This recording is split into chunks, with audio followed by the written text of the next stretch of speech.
ये सारा विवाद दो व्यक्तियों के बीच में रहा। कुछ व्यवसायिक तौर पे कुछ बताते हीरा खरीदा गया जो नकली निकला। उस विवाद को पुलिस में रिपोर्ट की गई और पुलिस में रिपोर्ट करने के बाद उसका इन्वेस्टिगेशन बराबर हुआ कि नहीं हुआ इसकी कोई जानकारी नहीं है।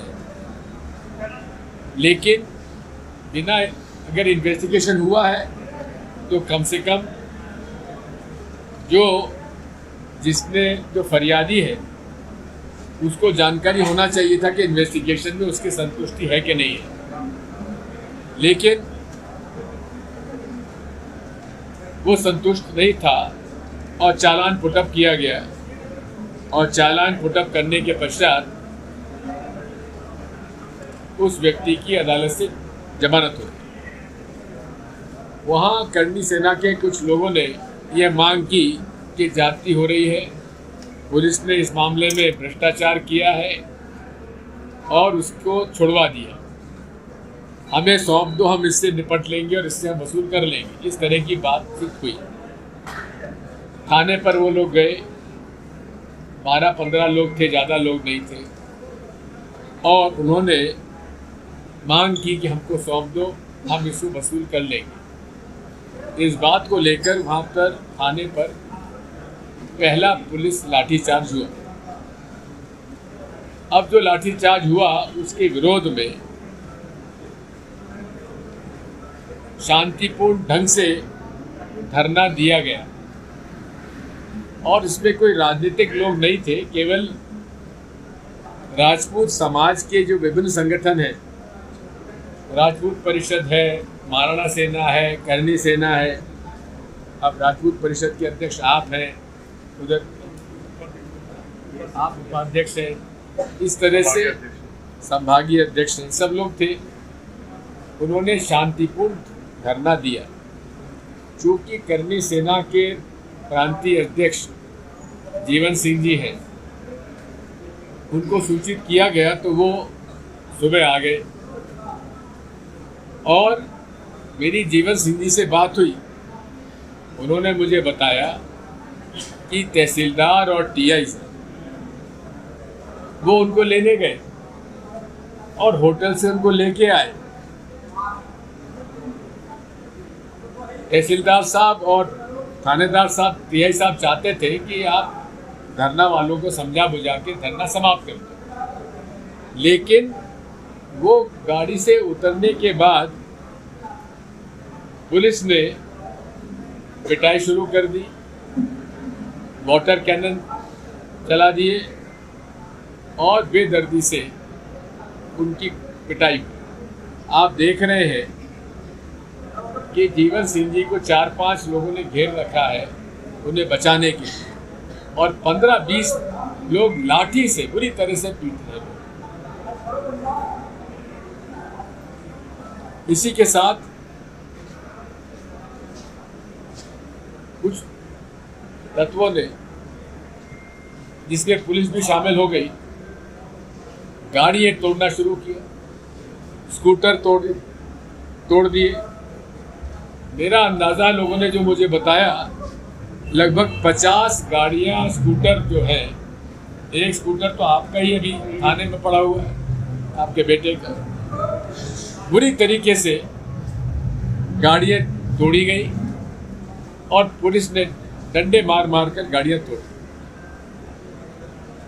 फिर एक दुकान का चैनल गेट जेसीबी मशीन से तोड़ा गया और उसके अंदर जो भी लोग थे, जैसे वो निकले, उनकी बर्बरता से पिटाई की गई।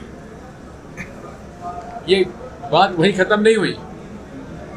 उस दिन एक संभ्रान परिवार की जवान मौत एक महिला की हो गई थी, तो मुक्ति धाम से लौटकर यहाँ शोक सभा होनी थी और यहाँ पर जो धर्मशाला बेकस होता राजपूत धर्मशाला समिति की बैठक रखी थी, वो यहाँ पे बैठक चल रही थी। इस बीच में क्योंकि यहाँ पे काफ़ी हल्ला उत्सव हो रहा था, उन्होंने अंदर से दरवाजे बंद कर दिए थे। 3 डीएसपी आए और कहा कि हम आपसे बात करना चाहते हैं। उन्होंने दरवाज़ा खोल दिया और दरवाज़ा खोलते ही सारे पुलिस वाले अंदर घुसे और बेरहमी से लोगों को पिटाई की, और जिसके वीडियो आप सब देख रहे हैं। ये छात्रावास के अंदर लोग बैठे हैं, यहाँ तो कोई कानून व्यवस्था बिगड़ नहीं रही थी, फिर यहाँ अंदर क्यों घुसे? कौन सा ऐसा यहाँ षड्यंत्र हो रहा था? शोक सभा हो रही थी और यहाँ पर आकर उन्होंने बुरी तरह से पिटाई की। इसको मैं खुद देखा वीडियो।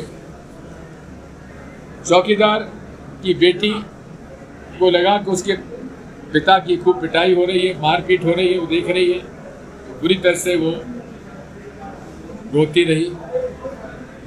और उसके बाद फिर यहाँ से पूरी पुलिस यहाँ से चली गई।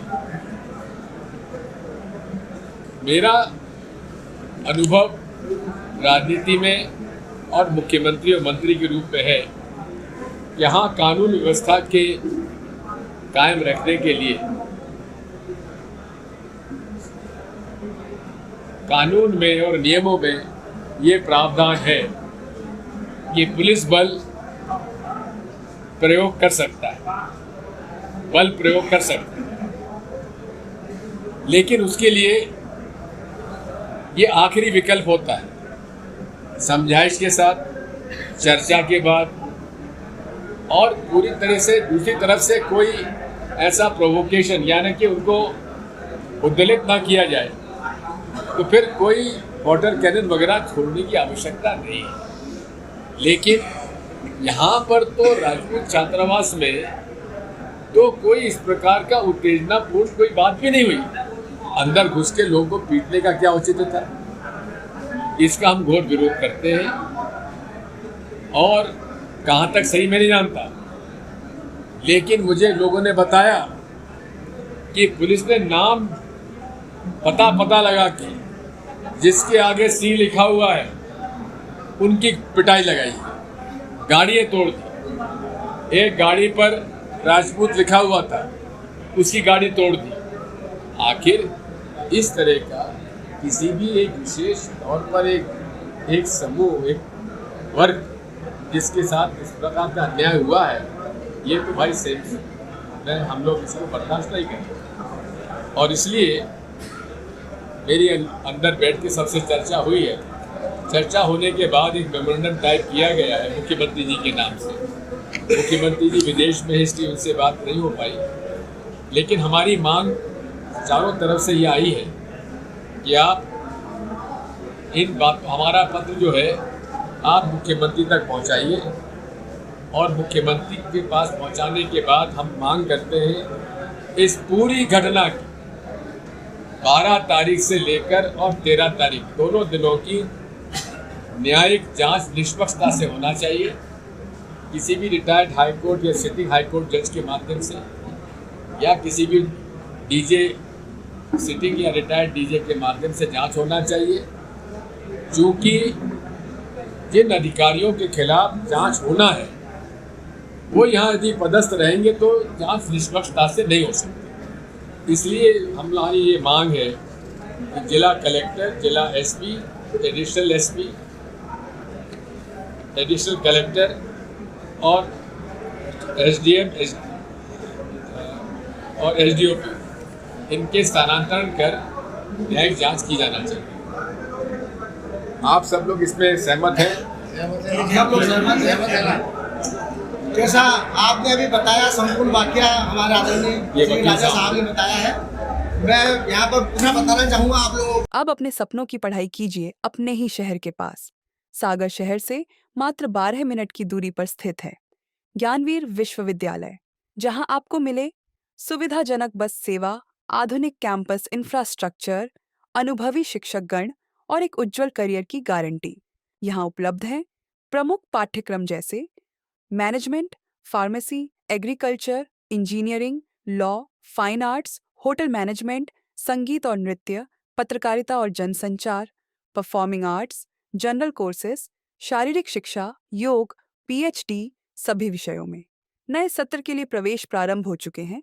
अधिक जानकारी के लिए संपर्क करें 977 0 522 117 या 977 0 523 279।